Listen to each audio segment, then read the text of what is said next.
Hello, and welcome to the learning module brought to you by Therapeutic Articulations, the developer of the Mobilator orthopedic device. This learning module will focus on shoulder mobilizations. The mobilizations discussed will be an inferior glide used to improve shoulder elevation, i.e. flexion, abduction, and scaption. Anterior and posterior glides used to improve shoulder rotation, as well as contribute to the centering the humeral head in the glenoid socket. Shoulder inferior glides, used to improve elevation, are performed in the supine position.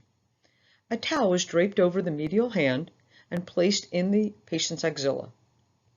This creates a bit of a spacing between the rib cage and the humerus, and in essence creates a slight bit of distraction of that glenohumeral joint onto which an inferior glide can be performed.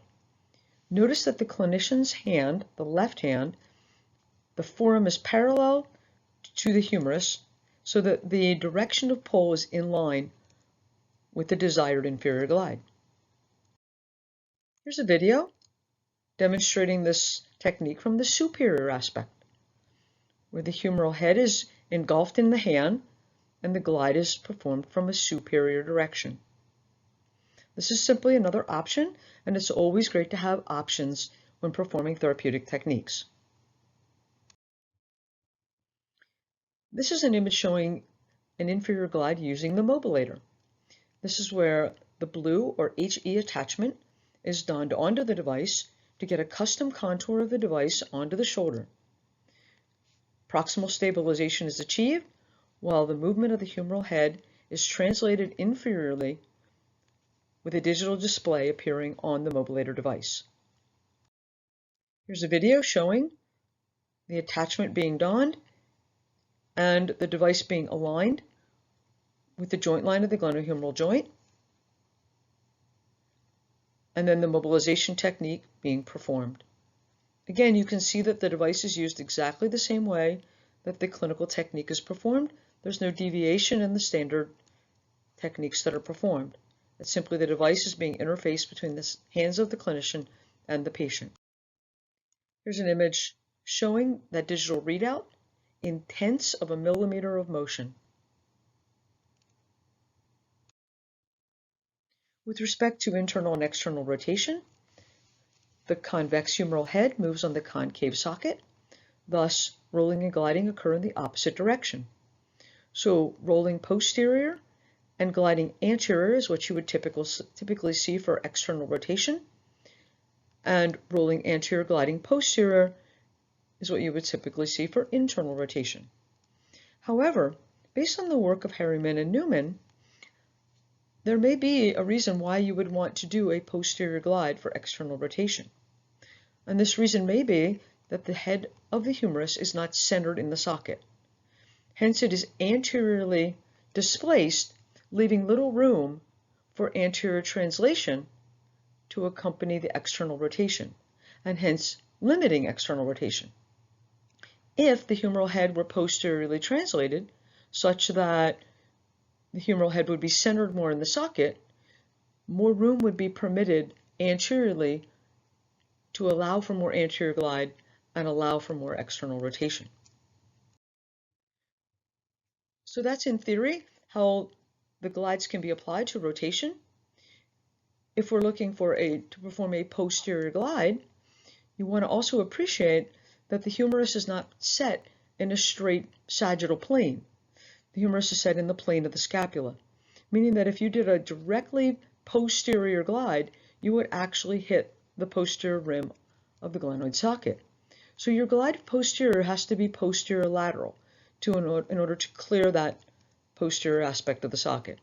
So here you see the angulation of the forearm in that posterior lateral position. Here's a video performing that technique.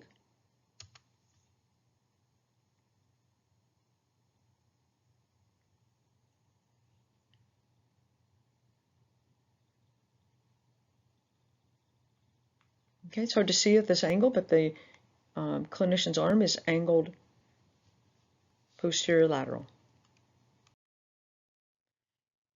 Here's the same technique being performed with the Mobilator You can see the HD attachment here that conforms to the orientation of the anterior shoulder, and you see this posterior lateral kind of movement that occurs for that glide of the humeral head. Again, a video using the Mobilator, the attachment of the blue device,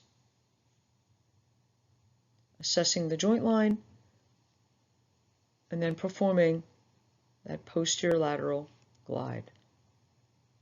And you can see the digital display on the face of the device.